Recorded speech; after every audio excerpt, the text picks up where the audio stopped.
नमस्कार, बहुत बहुत स्वागत है आपका राज्यसभा टीवी में। आपके साथ मैं हूं अंकिता। सबसे पहले एक नजर डालेंगे इस वक्त की सुर्खियों पर। वित्त मंत्री निर्मला सीतारमण की अध्यक्षता में जीएसटी काउंसिल की 38वीं बैठक आज। बैठक में राजस्व बढ़ाने के लिए कर ढांचे की होगी समीक्षा। जीएसटी रेट की समीक्षा को लेकर राज्यों से मांगी गई है राय।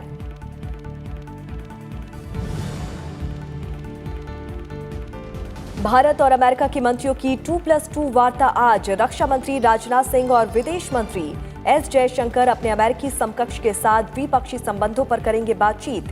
दोनों देशों के बीच रक्षा संबंधी अहम करार की उम्मीद।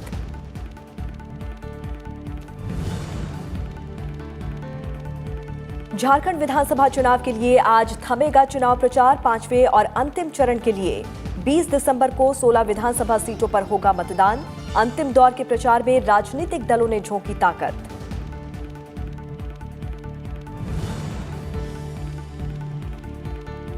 देहरादून में आज पीठासीन अधिकारियों के 79वें सम्मेलन का लोकसभा अध्यक्ष ओम बिरला करेंगे उद्घाटन। राज्यसभा के उपसभापति हरिवंश भी होंगे शामिल। संसदीय व्यवस्था से जुड़े कई अहम मुद्दों पर होगी चर्चा।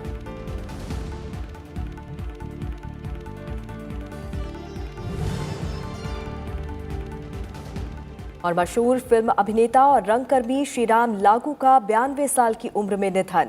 लंबी बीमारी के बाद पुणे में ली आखिरी सांस। फिल्म जगत में शोक की लहर।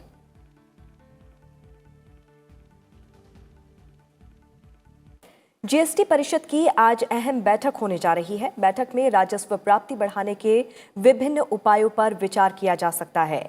जीएसटी की मौजूदा दर व्यवस्था के तहत उम्मीद से कम राजस्व प्राप्ति के चलते कर ढांचे में बदलाव को लेकर चर्चा तेज हुई है। जीएसटी प्राप्ति में कमी की भरपाई करने के लिए जीएसटी दर और उपकर में वृद्धि किए जाने के सुझाव दिए गए हैं। निर्मला सीतारमण की अध्यक्षता वाली जीएसटी काउंसिल ने जीएसटी और सेस की दरों की समीक्षा के बारे में सुझाव मांगे हैं। जीएसटी कलेक्शन बढ़ाने के लिए काउंसिल ने विभिन्न सामानों पर दरों की समीक्षा करने, उल्टे कर ढांचे को ठीक करने के लिए दरों को तर्कसंगत बनाने, राजस्व प्राप्ति बढ़ाने के लिए वर्तमान में लागू किए जा रहे उपायों के अलावा अन्य अनुपालन उपायों के बारे में सुझाव मांगे हैं।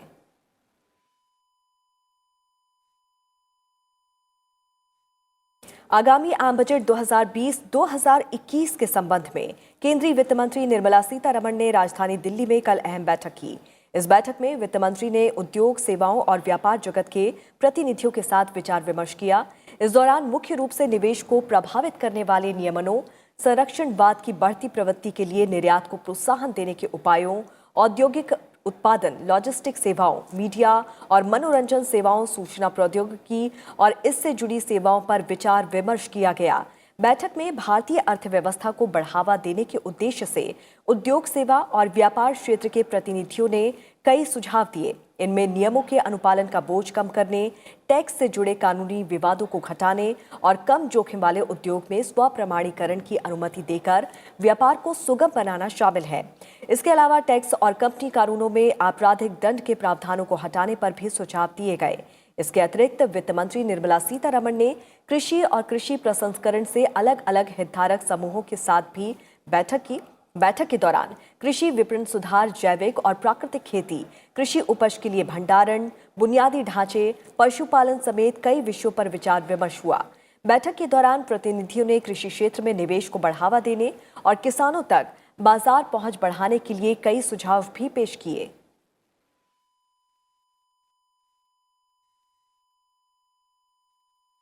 भारत और अमेरिका के बीच आज वॉशिंगटन में 2+2 वार्ता होने वाली है। 2+2 वार्ता काफी कारगर साबित होने की उम्मीद है और इसमें द्विपक्षीय सुरक्षा को मजबूती प्रदान करने वाले कुछ अहम समझौते होने की उम्मीद है। वॉशिंगटन डीसी में आयोजित होने वाली इस वार्ता में रक्षा मंत्री राजनाथ सिंह और विदेश मंत्री डॉक्टर एस जयशंकर भारतीय प्रतिनिधिमंडल का नेतृत्व करेंगे। विदेश मंत्री एस जयशंकर और रक्षा मंत्री राजनाथ सिंह की मेजबानी उनके अमेरिकी समकक्ष विदेश मंत्री माइक पोम्पियो और रक्षा मंत्री मार्क एस्पर करेंगे। पहली +2 वार्ता दिल्ली में पिछले साल सितंबर में हुई थी और इससे पहले प्रधानमंत्री नरेंद्र मोदी और राष्ट्रपति डोनाल्ड ट्रंप ने इस संबंध में प्रणाली को मंजूरी दी थी। वार्ता से पहले इस साल प्रधानमंत्री नरेंद्र मोदी और राष्ट्रपति ट्रंप की 4 मुलाकातें हुई हैं। इनमें सितंबर के महीने में ह्यूस्टन में दोनों का संयुक्त संबोधन शामिल है। भारतीय राजदूत हर्षवर्धन श्रृंगला ने कहा है कि 2+2 वार्ता भारत और अमेरिका के बीच सर्वोच्च स्तर की संस्थागत प्रणाली है, जो विदेश नीति, रक्षा और सामरिक मुद्दों पर हमारे नजरियों को साथ लाती है। पहली बार अमेरिका में इस तरह का संवाद हो रहा है। उन्होंने कहा कि दोनों देशों के बीच विदेश नीति और रक्षा के क्षेत्रों में बहुत प्रगति हुई है और हम गुणवत्तापूर्वक मुलाकात के लिए आशान्वित हैं।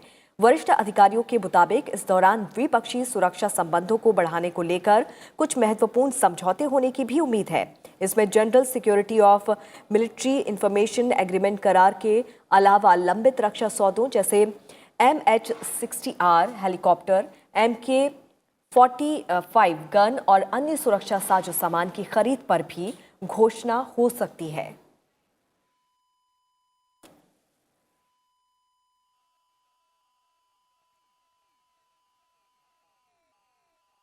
रक्षा मंत्री राजनाथ सिंह 2+2 वार्ता में हिस्सा लेने के लिए अमेरिका दौरे पर हैं और उन्होंने मंगलवार को न्यूयॉर्क में भारतीय महावाणिज्य दूतावास के कार्यक्रम में शिरकत की। भारतीय समुदाय को संबोधित करते हुए रक्षा मंत्री ने सुरक्षा समेत विभिन्न मुद्दों पर बातचीत की। उन्होंने कहा कि नागरिकता संशोधन कानून मुस्लिम विरोधी नहीं है। भारतीय संस्कृति नफरत करना नहीं सिखाती। ये कानून धार्मिक उत्पीड़न के शिकार अल्पसंख्यकों को नागरिकता देने के लिए है। अर्थव्यवस्था में मंदी पर उन्होंने कहा कि वैश्विक आर्थिक नरमी से कुछ हद तक भारत प्रभावित हुआ है। उन्होंने देश के जल्दी ही इस कठिन स्थिति से बाहर आने का भरोसा भी दिलाया। पाकिस्तान के साथ बातचीत और आतंकवाद पर उन्होंने कहा कि भारत के पास अब ऐसे लड़ाकू विमान हैं कि हमें आतंकी शिविरों को तबाह करने के लिए पाकिस्तान की सीमा में जाने की जरूरत नहीं होगी। रक्षा मंत्री राजनाथ सिंह ने अमेरिकी यात्रा के दौरान वर्जीनिया के नेवल स्टेशन ओशियान में USS डिवाइस आइजनहावर कैरियर का दौरा किया है और इसके अलावा उन्होंने FA-18 विमान के ऑनबोर्ड सिम्युलेटर को देखा और शानदार एयर शो भी देखा।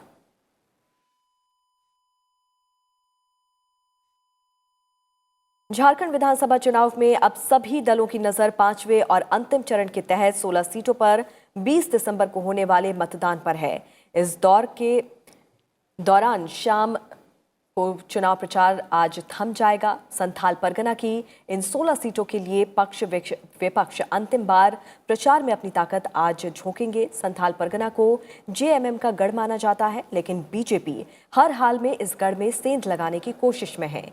यही वजह है कि अंतिम चरण के चुनाव के लिए प्रधानमंत्री नरेंद्र मोदी ने 2 चुनावी सभाएं की हैं। झारखंड में अब तक 4 चरणों के चुनाव में 65 सीटों पर मतदान हो चुका है। 5वें चरण के लिए 20 दिसंबर को 16 सीटों पर वोटिंग के बाद मतदान की प्रक्रिया समाप्त हो जाएगी। इसके बाद 23 दिसंबर को चुनाव के नतीजे सामने आएंगे। इससे पहले झारखंड के बेरहिट में कल चुनावी जनसभा के दौरान प्रधानमंत्री नरेंद्र मोदी ने कांग्रेस और उसके साथी दलों पर जोरदार निशाना साधा है। प्रधानमंत्री ने कहा कि नागरिकता संशोधन कानून को लेकर कहा कि कांग्रेस समेत विपक्षी दल पूरे देश में झूठ फैला रहे हैं। कांग्रेस मुसलमानों को डरा रही है। प्रधानमंत्री ने यह साफ किया है कि नागरिकता संशोधन कानून से देश के किसी भी नागरिक पर इसका असर नहीं पड़ेगा। नागरिकता संशोधन कानून न किसी भारतीय का अधिकार छीनता है, न ही उसे किसी तरह का नुकसान पहुंचाता है। अब नागरिकता संशोधन कानून को लेकर फिर से ये सफेद झूठ बोलने लगे हैं, लोगों को डराने लगे हैं। कांग्रेस और उसके जैसे दलों और उसके वामपंथी इकोसिस्टम ने पूरी ताकत झोंक दी है भारत के मुसलमानों को डराने के लिए। ये लोग देश में झूठ और भ्रम का माहौल बना रहे हैं, हिंसा फैला रहे हैं, जबकि ये बात पत्थर की लकीर की तरह साफ है कि नागरिकता संशोधन कानून से भारत के एक भी नागरिक को, चाहे वो हिंदू हो, मुसलमान हो, ईसाई हो या पारसी हो,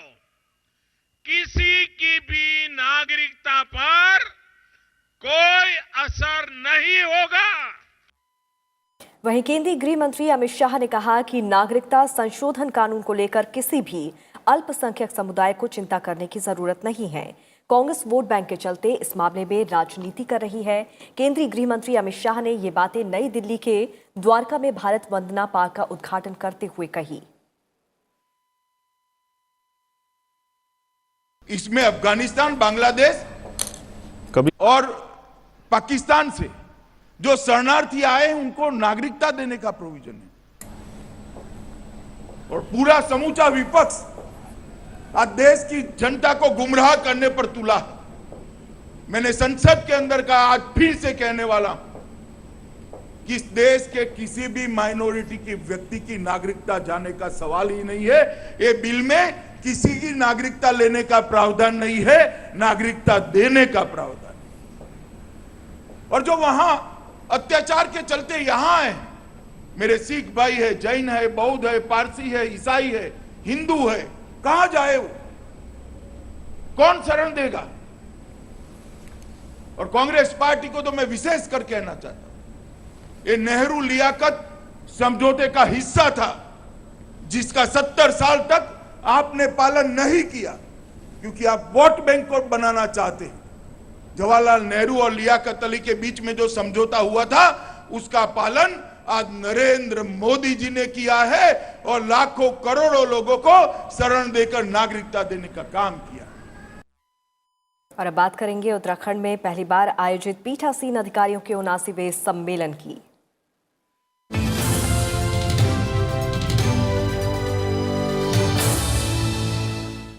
उत्तराखंड में पहली बार आयोजित पीठासीन अधिकारियों के 79वें सम्मेलन का लोकसभा अध्यक्ष ओम बिरला आज उद्घाटन करेंगे। राज्यसभा के उपसभापति हरिवंश इस खास आयोजन में शिरकत कर रहे हैं। उद्घाटन सत्र में उत्तराखंड विधानसभा के अध्यक्ष प्रेमचंद अग्रवाल, मुख्यमंत्री त्रिवेंद्र सिंह रावत भी अपने विचार रखेंगे।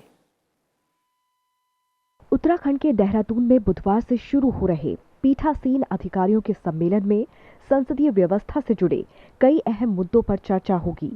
सम्मेलन में शून्यकाल समेत संसदीय प्रणाली के अन्य साधनों के जरिए लोकतंत्र की मजबूती और क्षमता निर्माण पर भी चर्चा की जाएगी। बहुत अच्छा एक हमारा उद्घाटन सत्र संपन्न होगा और उसके बाद जो एजेंडा आज लोकसभा सचिवालय द्वारा जो तय होगा उस एजेंडा फिर बिंदुवार और सत्रशः हम लोग कल बैठने वाले हैं। तमाम पीठासीन अधिकारीगण, उनके साथ फिर जो वो बिंदुवार चर्चा होगी और फिर शाम को फिर वही सांस्कृतिक संध्या हम यहाँ पे करने वाले हैं। 2 दिनों तक चलने वाले पीठासीन अधिकारियों के सम्मेलन की कार्यसूची का अहम विषय संविधान की 10वीं अनुसूची और अध्यक्ष की भूमिका है। इसमें दल बदल के आधार पर संसद या विधानसभाओं में सदस्यों की अयोग्यता संबंधी उपबंध है और इस पर अध्यक्ष ही अंतिम फैसला लेता है। क्योंकि इस प्रकार के जो भी सम्मेलन होते हैं वो निश्चित रूप से उनमें बहुत कुछ समझने को, सीखने को मिलता है। जब यहाँ से हम लोग विधायी कार्यों की बात करें, अपने सदनों की बात करें, सदन को संचालन की बात करें, सारी चीजें यहाँ से हमें मिलने वाली हैं। जो थे हमें यहाँ से मिलेगा, जो मार्गदर्शन हमें यहाँ से मिलेगा, जो मंथन यहाँ से होके जाएगा, निश्चित रूप से आने वाले समय में हम अपने सदनों में उसका बहुत बड़ा लाभ ले पाएंगे। और मैं तो अपने दूसरी तरह से मैं कह सकता हूँ कि ये जो सम्मेलन है ये मील का पत्थर साबित होगा। मैं इसके लिए बहुत आभार व्यक्त कर रहा हूँ माननीय लोकसभा अध्यक्ष जी का और तमाम अतिथियों का। देहरादून सम्मेलन में 3 अहम विषयों पर समितियां अपनी रिपोर्ट भी देंगी। इनका गठन 28 अगस्त को लोकसभा अध्यक्ष ने दिल्ली में पीठासीन अधिकारियों की एक बैठक में किया था। इसमें पहली समिति विधान मंडलों में संचार और आईटी के उपयोग के मूल्यांकन के लिए है, जिसकी अध्यक्षता असम विधानसभा के अध्यक्ष हिरेंद्र नाथ गोस्वामी कर रहे हैं। सदन के सुचारू संचालन को लेकर दूसरी समिति का नेतृत्व उत्तर प्रदेश के विधानसभा अध्यक्ष हृदय नारायण दीक्षित कर रहे हैं। तीसरी समिति विधान मंडलों के सचिवालयों की वित्तीय स्वतंत्रता से संबंधित है। इसकी अध्यक्षता राजस्थान विधानसभा के अध्यक्ष सीपी जोशी कर रहे हैं। अरविंद कुमार सिंह के साथ ब्यूरो रिपोर्ट, राज्यसभा टीवी। इससे पहले भारत में विधायी निकायों के सचिवों के सम्मेलन में कल 2 अहम मुद्दों पर चर्चा हुई। इस बात पर जोर दिया गया कि समय के साथ नियम प्रक्रियाओं में संशोधन अपेक्षित है। राज्यसभा के महासचिव देश दीपक वर्मा ने उद्घाटन सत्र में कहा कि उच्च सदन में कार्य संचालन नियमों में संशोधन संबंधी रिपोर्ट को अंतिम रूप से विचार के लिए जल्दी ही राज्यसभा की सामान्य प्रायोजन समिति को भेजे जाने की संभावना है। लोकसभा महासचिव स्नेहलता श्रीवास्तव ने बीते 1 साल के बदलावों और सांसदों को समक्ष बनाने की कोशिशों का उल्लेख किया। उत्तराखंड में पहली बार भारत के विधायी निकायों के पीठासीन अधिकारियों के सम्मेलन में मंगलवार को कई अहम सवालों पर मंथन हुआ। सम्मेलन में देश की विधानसभाओं और विधान परिषदों के प्रमुख सचिवों, वरिष्ठतम अधिकारियों ने शिरकत की। कार्यक्रम में राज्यसभा और लोकसभा के महासचिव भी उपस्थित रहे। राज्यसभा के महासचिव देश दीपक वर्मा ने बताया कि अवरोधों से बहुमूल्य संसदीय समय का नुकसान होता है और विधायिका के कामकाज में गिरावट आती है। Our houses are mostly the process driven. We are bound so much by the rules and so much by the procedures that many times we mistake the procedures and the ends, the means for the end. What is required is that we should galvanize these processes, these rules, so as to achieve some end. Rajya Sabha के 250वें सत्र को ऐतिहासिक बताते हुए उन्होंने कहा कि संसदीय समितियों की बैठकों में कम संख्या में उपस्थिति पर सभापति की चिंता और नई पहल, 22 भाषाओं में भाषांतरण की सुविधा, दल बदल कानून के तहत 3 माह में याचिकाओं का निपटारा जैसे मुद्दे खास थे। उन्होंने बताया कि राज्यसभा टीवी नई बुलंदियों की ओर अग्रसर है। We gave an access to them to the Rajya Sabha proceedings through the Rajya Sabha TV and Lok Sabha TV channels, and I'm very happy to tell you that in the last 2 years, the subscription of the Rajya Sabha TV has gone from 3 lakhs to 35 lakhs. So it's about 10 times that the subscription has gone up, and more and more people, mostly young people, are participating in the deliberations of the Rajya Sabha TV. Lok Sabha महासचिव ने बीते 1 साल के दौरान लोकसभा में की गई नई पहल का खास जिक्र किया। उन्होंने बताया कि 17वीं लोकसभा में करीब आधे सदस्य नए हैं और पहली बार 78 महिलाएं जीती हैं और लोकसभा अध्यक्ष ओम बिरला ने सदन में नए सांसदों को अनूठा मौका दिया। To improve the awareness on the legislative issues. A briefing session on the bill is organized in which the senior officers of ministries and department concerned brief the members on the various provisions and implications of the bill. In all, 9 briefing sessions had been organized during the winter session of Parliament, the second session of Parliament, and members as well as ministers have highly appreciated the initiative. सम्मेलन में इस बात पर अहम सहमति बनी कि तकनीक के व्यापक इस्तेमाल के साथ जनता को विधायी निकायों के करीब लाया जाए। सचिवों का सम्मेलन 1953 से हो रहा है। ये पीठासीन अधिकारियों के सम्मेलन के 1 दिन पहले होता है। प्रक्रियात्मक मामलों और सचिवालय से संबंधित कामों के साथ तमाम ज्वलंत सवालों पर चर्चा के नाते ये सम्मेलन उपयोगी विचारों का मंच साबित हुआ। अरविंद कुमार सिंह, राज्यसभा टीवी। इस मामले में और अधिक जानकारी के साथ हमारे संवाददाता अरविंद कुमार सिंह इस वक्त हमारे साथ फोन लाइन पर मौजूद हैं। अरविंद जी, उत्तराखंड में पहली बार ये इस तरह का जो सम्मेलन है वो आयोजित हो रहा है। पीठासीन अधिकारियों के 79वें सम्मेलन में लोकसभा अध्यक्ष ओम बिरला आज इसका उद्घाटन करने वाले हैं और इस खास मौके पर राज्यसभा के उपसभापति हरिवंश भी मौजूद रहेंगे। आज के दिन क्या कुछ खास कार्यक्रम रहने वाला है, क्या कुछ अहम है? हाँ बिल्कुल, देखिए अंकिता, ये जो उत्तराखंड में पहली बार ये पीठासीन अधिकारियों का सम्मेलन हो रहा है, ये काफी अहम है क्योंकि इसमें 2 ऐसे मुद्दे हैं जिन पर चर्चा होने जा रही है। वो उन पर काफी लंबे समय से मंथन चलता रहा है विधायी निकायों के बीच में। तो अभी तो सबसे पहले जो है जो उद्घाटन सत्र है इसमें जो लोकसभा अध्यक्ष जिसका उद्घाटन करने जा रहे हैं उसमें उत्तराखंड के मुख्यमंत्री भी रहेंगे, विधानसभा अध्यक्ष का स्वागत उद्बोधन होगा और उसके बाद जो बिजनेस सेशन शुरू होगा उसमें जो 0 आवर है उसके सहित जो सभा के जो और साधन है उनके माध्यम से जो है जो पार्लियामेंट्री डेमोक्रेसी है उसको कैसे और मजबूत किया जाए और कैपेसिटी बिल्डिंग कैसे हो, ये इशूज हैं जिनको कि लोकसभा की ओर से इनिशिएट किया गया है, इस पर व्यापक चर्चा होगी। और दूसरा जो है, जो इशू है उसको बिहार विधानसभा ने इनिशिएट किया था, वो ये है कि जो संविधान की 10वीं अनुसूची है उसमें अध्यक्ष की क्या भूमिका हो। आपने देखा होगा कि पिछले बार जो सभापति राज्यसभा हैं वेंकैया नायडू जी, उन्होंने एक मतलब बहुत ही अहम फैसला किया था 2 सांसदों के मामले में, और ये कहा था कि जो अयोग्यता से संबंधित याचिकाएं हैं उनका निपटारा जो है वो कुल मिलाकर के 3 महीने के अंदर किया जाना चाहिए। लेकिन इस मामले को लेकर के अभी बहुत सारे जगहों पर आप देखेंगे तो बहुत लंबी लंबी प्रक्रियाएं चलती हैं जी। बात केवल इतनी नहीं, उसको लेकर के पूरा एक गहन विचार होगा, क्योंकि 10वीं अनुसूची में अध्यक्ष की भूमिका जो है वो सबसे महत्वपूर्ण भूमिका है। तो ये सारे इशूज हैं जिन पर आज पूरा दिन भर का जो है चर्चा होगी। और अभी जो है उद्घाटन सत्र की तैयारी हो रही है।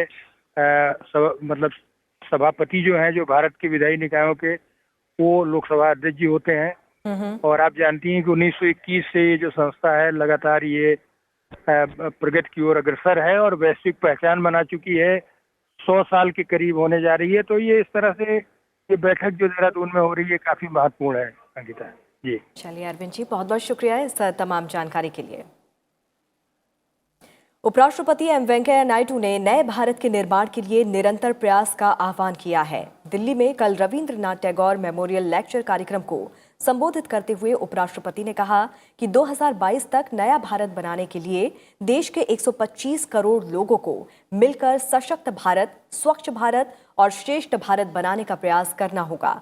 उपराष्ट्रपति ने कहा कि न्यू इंडिया इनोवेशन और ज्ञान का केंद्र होगा, जिसमें होनहार युवा डिजिटल रूप से सशक्त उद्यमी, टेक्नोक्रेट, वैज्ञानिक और शिक्षाविद मिलकर काम करेंगे, जो जलवायु परिवर्तन से लेकर कृषि उत्पादकता बढ़ाने और विभिन्न समस्याओं का स्वदेशी समाधान खोजने का काम करेंगे। माननीय प्रधानमंत्री ने नया भारत की दृष्टि, एक परिकल्पना हमारे सामने रखी है। उद्देश्य है कि 2022 तक एक नया जीवंत भारत बनाना।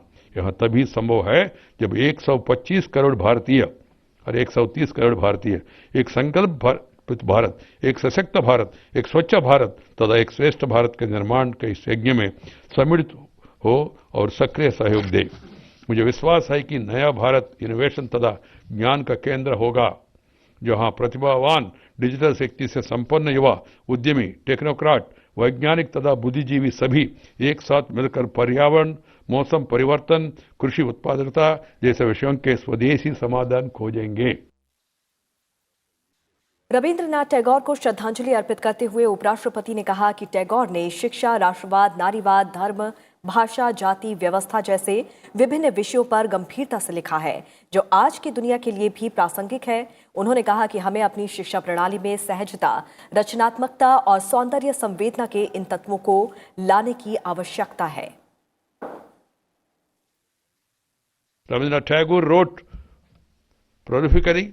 His views on various themes like education, nature, nationalism, internationalism, feminism, religion, language, caste system reflect the astonishing range of his multifaceted genius. He was a truly Vishwakavi, cast in the mold of ancient Vedic rishis who gave us universal vision of Vasudhaiva Kutumbakam. We need to bring these elements of spontaneity, creativity and aesthetic sensibility to our education system. केंद्रीय माध्यमिक शिक्षा board यानी कि CBSE की 10वीं और 12वीं की परीक्षा की तारीख सामने आ गई है। सीबीएसई परीक्षाएं अगले साल 15 फरवरी से शुरू होंगी। सीबीएसई ने 10वीं और 12वीं की बोर्ड परीक्षा की डेट शीट cbse.nic.in पर जारी की है। 10वीं की परीक्षाएं 20 मार्च तक चलेंगी, जबकि 12वीं की परीक्षाएं 30 मार्च को खत्म होंगी।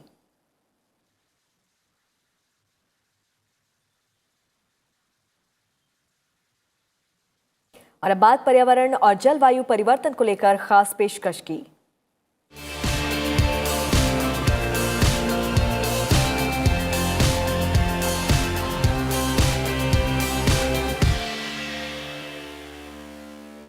पहाड़ों और समुद्र तटों से घिरा मॉरिशस पर्यटकों के लिए स्वर्ग से कम नहीं है। पर्यटन ने 2018 में इस देश के सकल घरेलू उत्पाद में करीब 24.3% योगदान दिया था।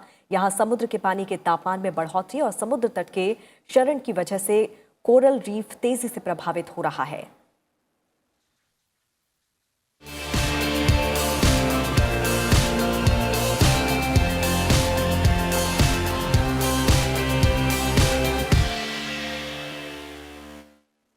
जाने माने अभिनेता श्रीराम लागू का मंगलवार शाम पुणे में निधन हो गया। वो 92 वर्ष के थे। डॉक्टर लागू हिंदी, मराठी, गुजराती के अलावा अन्य भाषाओं की फिल्मों और टेलीविजन में समान रूप से सक्रिय रहे। मराठी रंगमंच के एक दौर में सक्रियतम लोगों में डॉक्टर लागू आखिरी जीवंत रंग निर्देशक और अभिनेता थे। आइए जानते हैं उनके जीवन के बारे में कुछ खास और मुझे दीजिए इजाजत। नमस्कार।